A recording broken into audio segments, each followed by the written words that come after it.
Good morning guys. അപ്പോൾ ഇന്നാണ് നമ്മുടെ ഈ നോർത്ത് ഇന്ത്യൻ വെഡ്ഡിംഗ് സീരീസിലെ ഏറ്റവും ഇമ്പോർട്ടൻ്റ് ആയിട്ടുള്ള ഡേ, ബറാത്ത്. അവരെ തന്നെ നമ്മുടെ നാട്ടിലൊക്കെ ഉള്ള പോലെ ചന്തൻ ചാർത്തൽ, ചെറുക്കൻ്റെ തലയിലേക്ക് എണ്ണ തേച്ച് പിടിപ്പിക്കുന്ന ഒരു ചടങ്ങ്. അപ്പോൾ ഞാൻ ചെയ്യുകയാണ് നൈസായിട്ട്.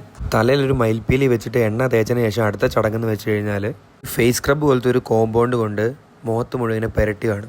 അത് ചെറുക്കന് ഗ്ലോ കിട്ടാൻ വേണ്ടിയിട്ട് ഇങ്ങനെ ചെയ്യുന്നത്. കുടുംബക്കാരെല്ലാം വരിവരിയായിട്ട് വന്ന് പ്ലേറ്റ് ഇരിക്കുന്ന മിശ്രിതത്തിൽ നിന്ന് കുറച്ചെടുത്ത് ചെറുക്കൻ്റെ മുഖത്ത് മുഴുവൻ തേച്ച് പിടിപ്പിക്കും. സൗന്ദര്യവർദ്ധനത്തിന് വേണ്ടി ചെയ്യുന്നതാണ് ഈ പരിപാടി.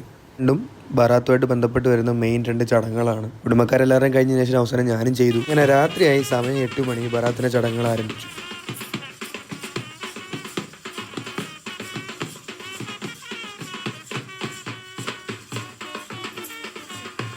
ആൾക്കാരെല്ലാം കൂടെ വന്ന് പരിപാടി അങ്ങ് കൊഴുത്തു. അതിനുശേഷമാണ് ഏറ്റവും മെയിൻ ചടങ്ങായ ഈ നോട്ടുമാല കഴുത്തിക്കൂടെ ഇടുന്ന ഒരു പരിപാടി തുടങ്ങിയത്. കുടുംബക്കാരെല്ലാം വരിവരിയായിട്ട് വന്നിട്ട് ഈ ഹാരം അണിയിക്കുന്നു, ഫോട്ടോ എടുക്കുന്നു. ഇത് തന്നെ പരിപാടി. അപ്പോൾ എനിക്കിതിനെപ്പറ്റി വലിയ അറിവില്ലായിരുന്നു. ഞാൻ ആദ്യമായിട്ടാണ് അറിഞ്ഞത്. അതുകൊണ്ട് ഞാൻ നോട്ടുമാല സെറ്റ് ചെയ്തില്ല. എല്ലാം 20, 10, 50 നോട്ടൊക്കെ വെച്ച് മാല സെറ്റ് ചെയ്യുന്ന ആൾക്കാരുണ്ട്. നമ്മുടെ ദേവാൻശുഭയാണല്ലോ, ദേവാൻശുഭയ ഒറ്റയ്ക്കാണ് മാല കൊടുത്തത്. അപ്പോൾ കൂട്ടത്തിൽ ഫോട്ടോ എടുക്കാൻ വേണ്ടി എന്നെയും വിളിച്ചുകൊണ്ട് പോയി നൈസായിട്ട്. ഞാനും കയറി നിന്നു, ഒന്നും നോക്കിയില്ല. നമ്മൾ നോട്ട് കൊടുത്തു കഴിഞ്ഞാൽ അത് വെച്ച് മാല ഉണ്ടാക്കി തരുന്ന കടകൾ ജമ്മുവിലുണ്ടെന്നാണ് അറിയാൻ കഴിഞ്ഞത്. അപ്പോൾ അവിടെ നിന്നാണ് ഈ എല്ലാവരും മാല ഉണ്ടാക്കിയത്. 10, 20, 50 നോട്ടൊക്കെ വെച്ചുണ്ടാക്കിയ മാലകളുണ്ട്. അപ്പോൾ പണം മുഴുവൻ കല്യാണത്തിൻ്റെ ചിലവുകൾക്ക് വേണ്ടിയാണ് ഉപയോഗിക്കുന്നത്. ഇത് നമ്മുടെ അങ്കിത് ഭായിയുടെ ഫാമിലിയാണ്. അച്ഛനും അമ്മയും അങ്കിത് ഭായി, അതായത് നമ്മുടെ ഗുഡിയയുടെ പ്രസുതവരൻ. അവർ എൻഗേജ്മെൻ്റ് ഒക്കെ കഴിഞ്ഞാണ്. അപ്പോൾ അവർ ഒന്ന് നോട്ടുമാല ഇട്ടു. എൻ്റെ ഒപ്പം തന്നെ എന്തോ സ്വീറ്റ്സും കൊടുക്കുന്നുണ്ടെന്ന് തോന്നുന്നു. ആലയം സമ്മാനം എല്ലാം കൊടുത്തതിന് ശേഷം ഒരു ഫോട്ടോ അത് മസ്റ്റാണ്. എല്ലാവരും ഫോട്ടോ എടുക്കുന്നുണ്ട്. കാരണം പിന്നെ കണക്കെടുക്കാമല്ലോ നമുക്ക്. പിന്നെ ഫോട്ടോ ഉണ്ടെങ്കിൽ നമുക്ക് അറിയാമല്ലോ ആരൊക്കെ വന്നു, ആരൊക്കെ എത്താമെന്ന്. ഞാൻ എന്തായാലും മാല കൊടുത്തില്ലെങ്കിലും ഫോട്ടോ കയറി പറ്റിയിട്ടുണ്ട്. ഇത് ചെക്കൻ്റെ വീട്ടിലെ 2 കസിൻ പെൺകുട്ടികളാണ്. ഇവർ ഭയങ്കര വൈബായിരുന്നു. എനിക്ക് ഇവരുടെ പേരറിയാൻ പാടില്ല, പക്ഷേ നല്ല രസമുണ്ടായിരുന്നു അവർ കാണാനും. അതുപോലെ അവരുടെ ഡാൻസ് അടിപൊളിയായിരുന്നു. അപ്പോൾ നമ്മൾ ഡാൻസ് കളിച്ചപ്പോൾ നല്ല രീതിയിൽ അവർ ആഘോഷിച്ച് ഡാൻസ് കളിക്കുന്നുണ്ടായിരുന്നു. അപ്പോൾ ഇത് ഒരു രാഖി കെട്ടുന്ന പോലത്തെ ഒരു ചടങ്ങാണ്. അപ്പോൾ 2 പെങ്ങന്മാരാണല്ലോ കസിനായിട്ടുള്ളത്. അപ്പോൾ അവർ വന്നിങ്ങനെ രാഖി കെട്ടുന്നൊരു ചടങ്ങാണ്.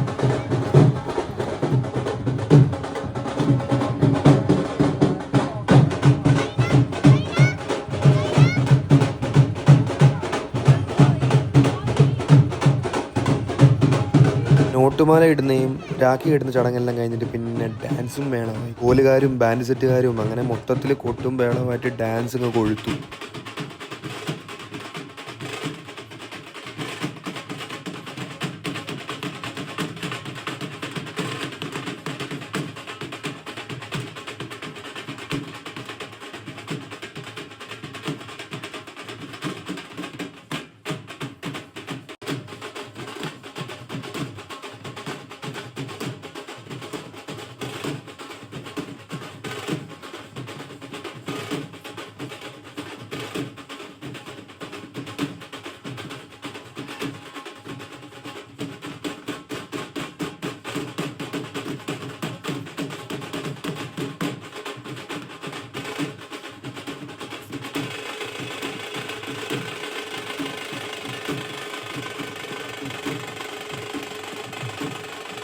ഞാൻ നേരത്തെ പറഞ്ഞ പോലെ തന്നെ ഇവിടെ പ്രായം അങ്ങനെയില്ല കേട്ടോ. ചെറുപ്പക്കാർ പെൺകുട്ടികളെക്കാളും ആൻറ്റിമാരാണ് ഫുള്ള് തൂക്കുന്നത്. നമ്മുടെ കല്യാണച്ചക്കൻ്റെ അമ്മയാണ് അവിടെ ബാക്കിൽ കിടന്നത്. വൻ ഡാൻസ്. പിള്ളേരും ഉണ്ട്, പിള്ളേരും ഒരേ വൈബ്.